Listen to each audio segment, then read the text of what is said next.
Yo, yo, yo, Kyle Lowe here, and I like keyboards. I like keyboards, and I need another keyboard like I need a hole in my head.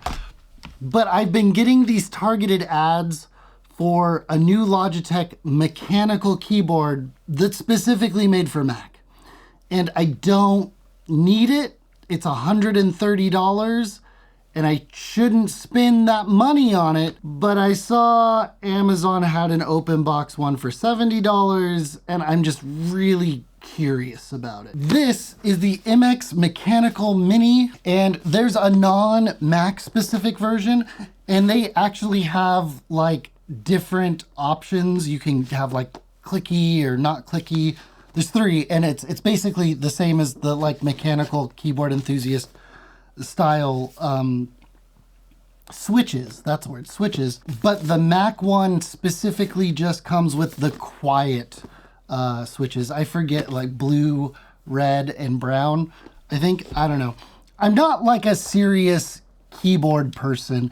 In fact, the mechanical keyboard I was using the most was in fact this Apple Keyboard 2 from the Mac my parents owned before I was born. I got the ADB adapter, ADB to USB, and I had it plugged into my Thunderbolt dock, and I would type on this. Lowe is the best in the world.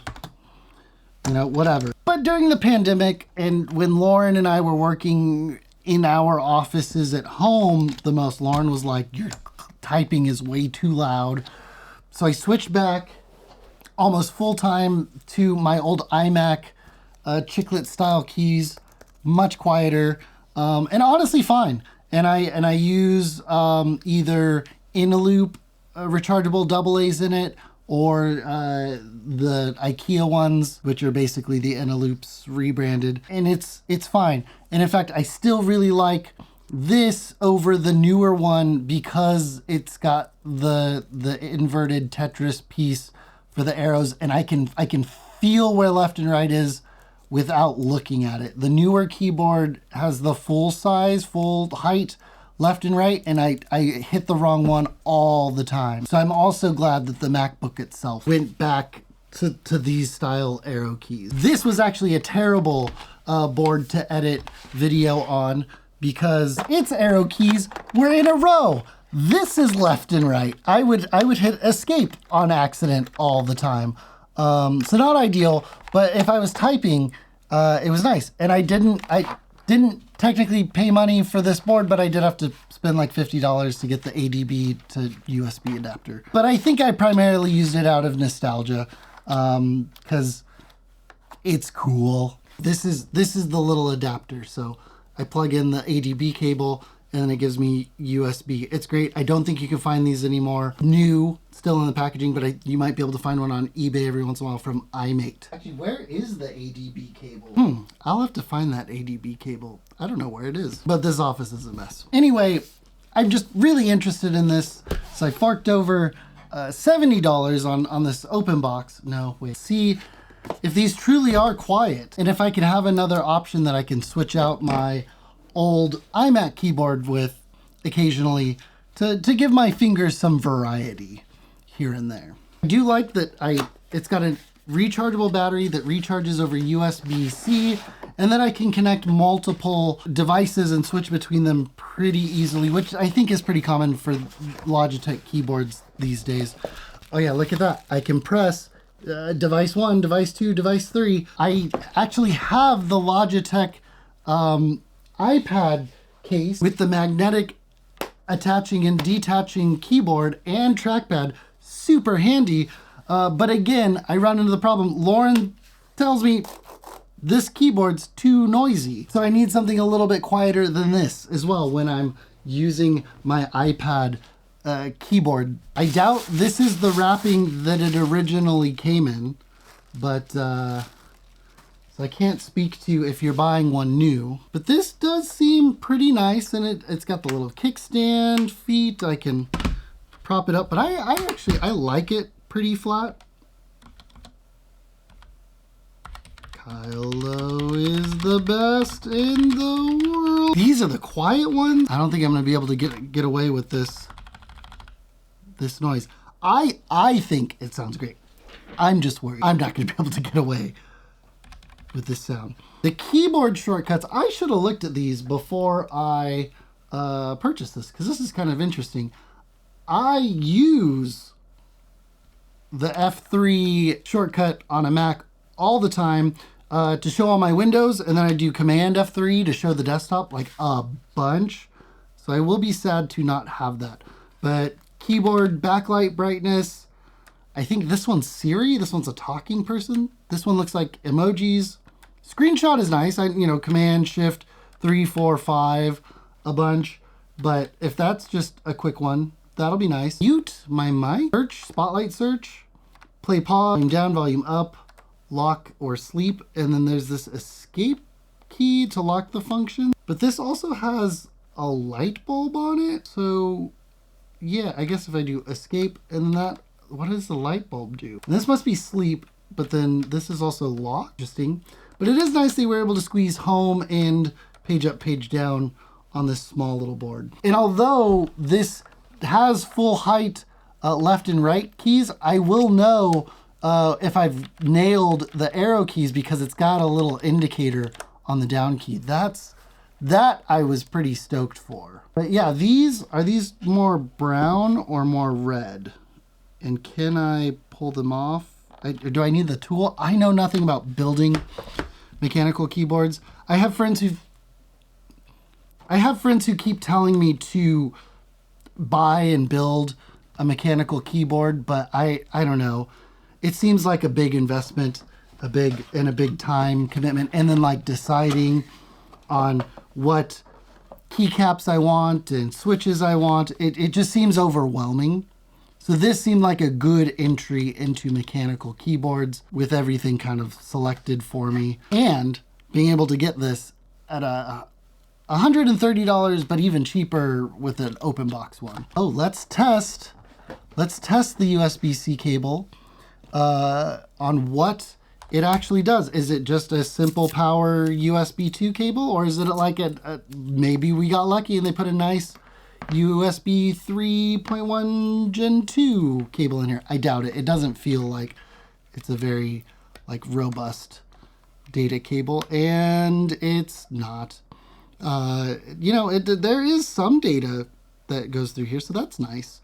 But I think it's just going to be a charging cable. All right, let's see here. What are these little instructions are saying? To turn it on and then open this plate and swap the battery. The battery is in here, but I can remove the battery if I need to. Now this keyboard doesn't have the little Logitech USB dongle, which should be fine. This is all just safety warnings, more safety warnings. That's really it.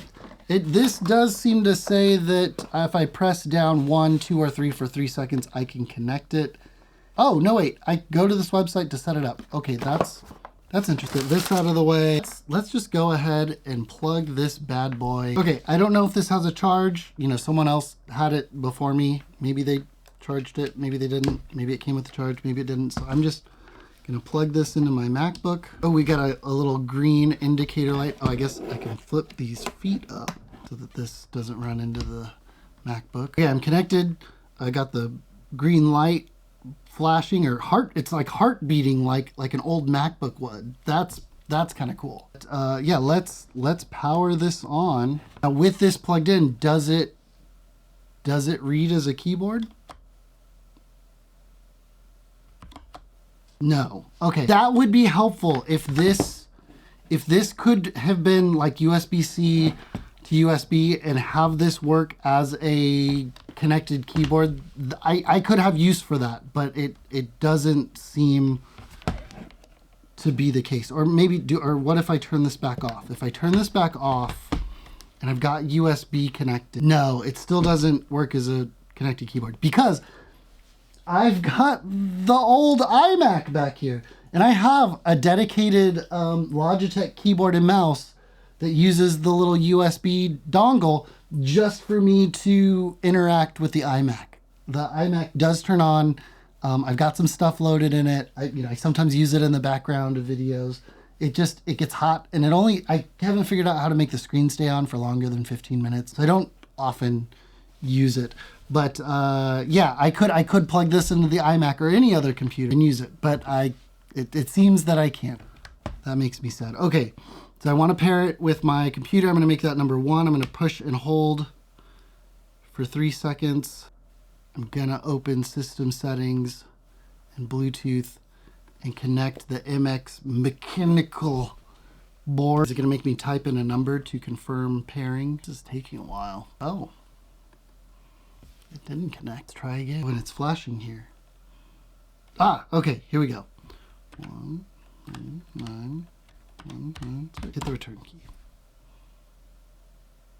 Oh, I got it to the keyboard setup assistant. Immediately press the key immediately to the right of the shift key on the left side of the keyboard. Left side of the keyboard, this is Z, and it is a US key. Key works, all key works.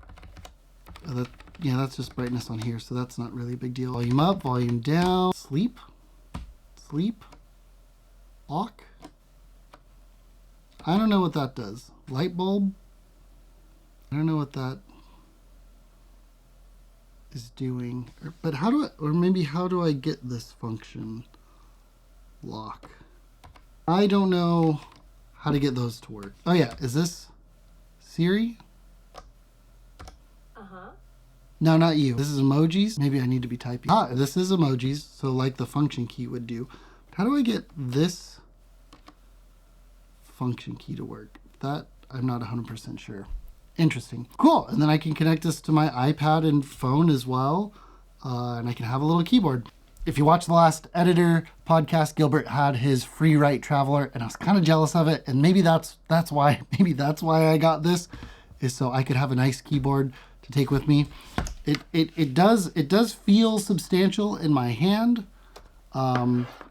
which is nice. It doesn't feel cheap. So, if I had paid the full price for it, I guess I'd feel like I got my money's worth mostly, but I really feel like I got my money's worth for $70. Anyway, this has been the Logitech Mechanical MX. What is it called? This has been the Logitech MX Mechanical Mini for Mac. I'm liking it. Maybe if you want a follow-up, maybe I'll do a video after I've used it for a couple of months. And if you found this video helpful, give it a thumbs up. If you want to see more, hit subscribe, and I will see you next time. Peace. Later. Hi, quick update from a hammock. I did end up returning the Logitech Mechanical MX Mechanical for Mac because I think I figured out why I got it as an open box. The L key, the light behind the L key didn't work. I didn't notice it when I had my YouTube light on, but then when I was using it later, the L key wasn't lighting up. And I was like, that's kind of annoying. Let me just reach out to Logitech's customer support. Maybe they can make this right. And I submitted a ticket with Logitech's customer service, and they were like, we don't recognize the serial number. Like, it seemed like it was a legitimate product. It didn't seem like a knockoff. But after a couple of emails back and forth with Logitech's customer support, I figured I wasn't getting anywhere with them. So I just initiated return to Amazon, which is kind of a bummer because they might just put it back as an open box unit again and sell it to someone else. But I did say that it was broken. I did say like it doesn't work as expected and some of the lights are burnt out. So hopefully someone else didn't get it. I did think it was a nice keyboard. I did like the way that it felt. It was a little too loud for my needs. But with it being too loud and some of the lights, or one of the lights being defective, it was, that was too many things for me to keep it. So I did return it. Anyway, I hope this was helpful. Hit the thumbs up if you found this helpful. Hit subscribe if you want to see more, and I will see you next time. Peace.